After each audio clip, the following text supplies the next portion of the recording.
The limit of a function. The limit of a function at a point is used to describe the behavior of the function values near that point. We have learned polynomial functions. These functions are nice and simple. Their domains are all real numbers, which means function values exist everywhere. Their graphs are smooth and nowhere broken. For example, this is a quadratic function. F of x equals to x squared plus 2x plus 3. We can complete the square, so it equals x plus 1 perfect square plus 2.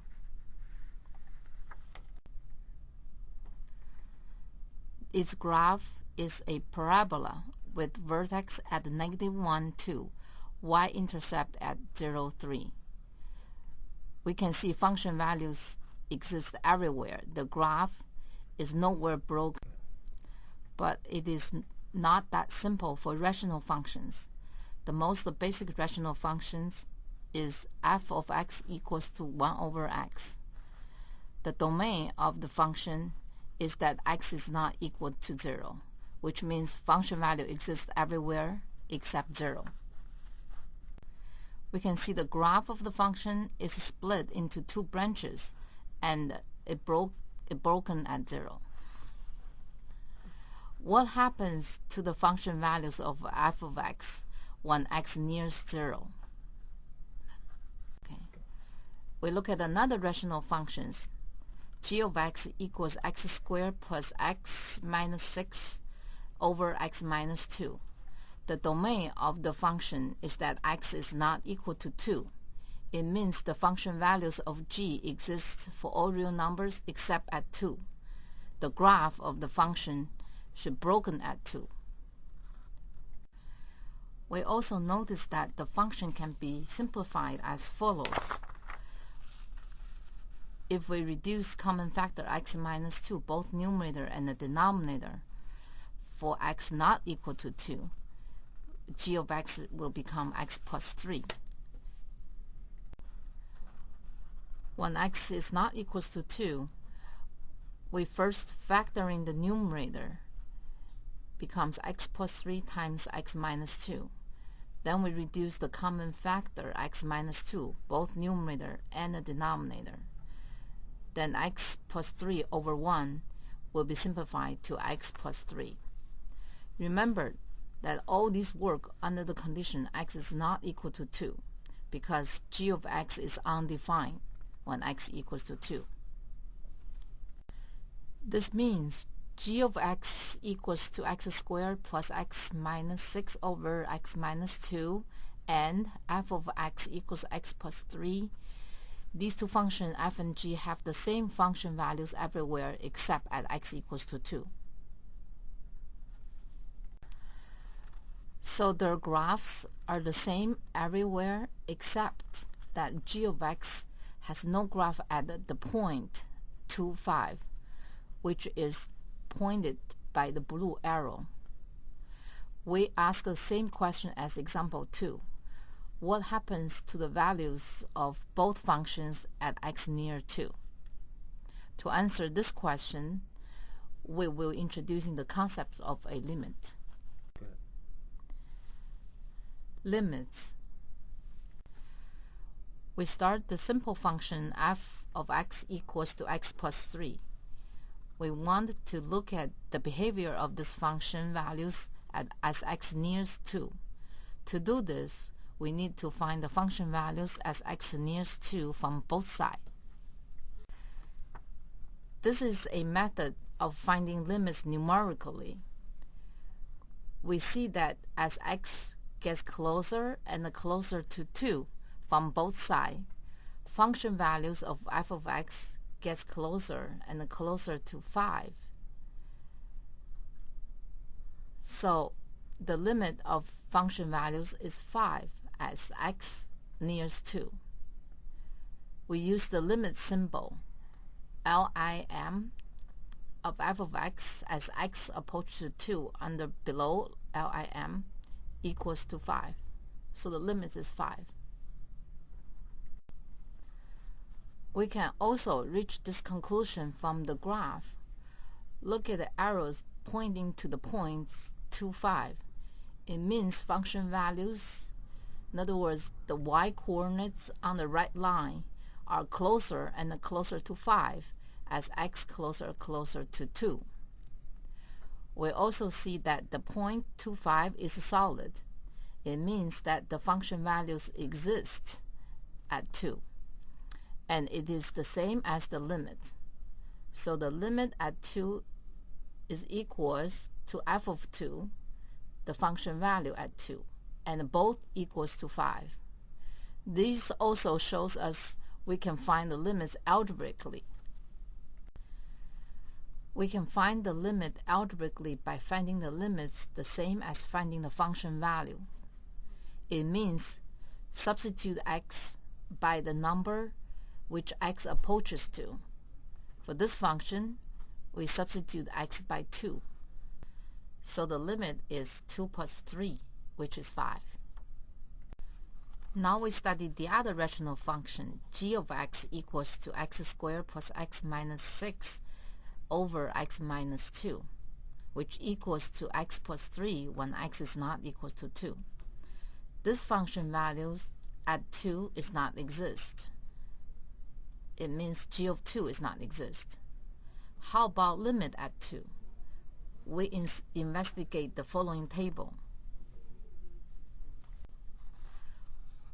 We can also predict that this function values closer and closer to 5 as x closer and closer to 2 from both sides.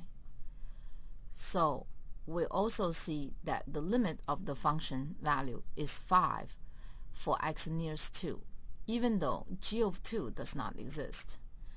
We use the limit symbol lim of g of x as x approaches to 2 under lim is equals to 5.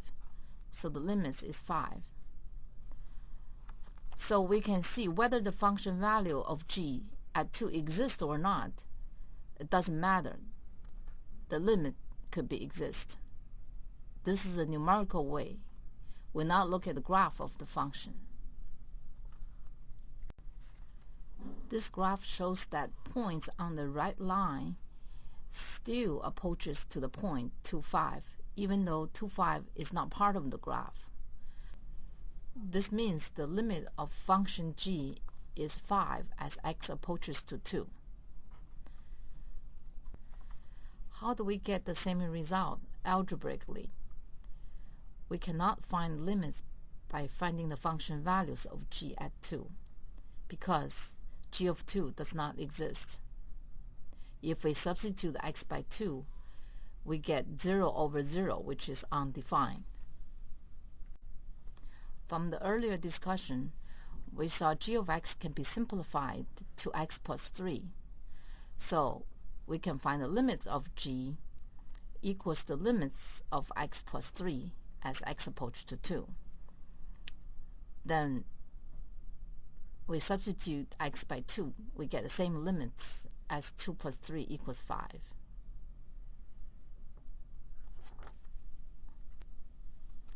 Here you have to keep writing limits until x is substituted by 2, so x disappears. Otherwise, mathematically, x plus 3 does not equal to 2 plus 3. In general, to find the limits algebraically, step 1. Substitute x by the number x approaches to, which is to find the function value at that point.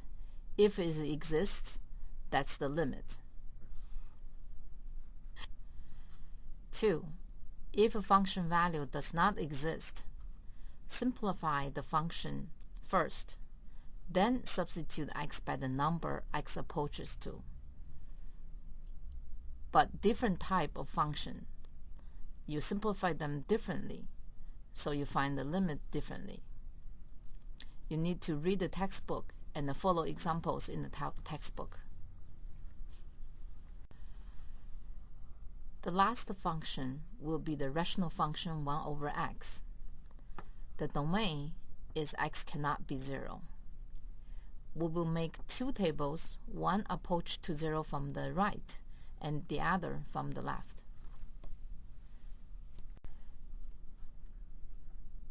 This table shows function values are getting larger and larger when x approaches to 0 from the right side. We can predict that the function values will be positive infinity and use the limit symbol. X approaches to 0 from right, we use plus sign on top right of 0. So the limit symbol will be lim of h of x as x approaches to 0 from right side equals positive infinity. So the limit is positive infinity.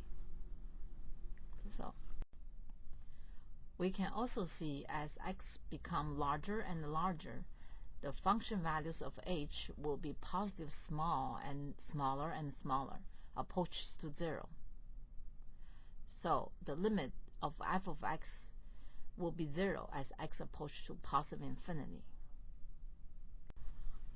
Let's look at the other branch when x are negative. From the table, we see that as x closer and closer to 0 from left side, function values of h are getting negative larger and larger. So the limit will be negative infinity. We can also see as x become negative larger and larger, function values of h will be negative smaller and smaller, approaches to 0. The limit is also 0. We can also clearly see these four limits from the graph.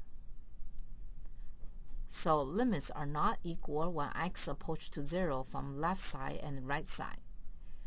We say the limits does not exist at 0. It means that function values are not approaches to the same number. On the graph, we see the two branches are not approach to the same point. The right side function values becomes positive large, so the right side limits is positive infinity. The left side function values, it becomes to negative large, so the left side limits is negative infinity. To summarize, we see that the limit is used to study the behavior of function values near a point. In other words, function values of f of x approaches to L when x are near a, but not at a, because the function value may not exist at a.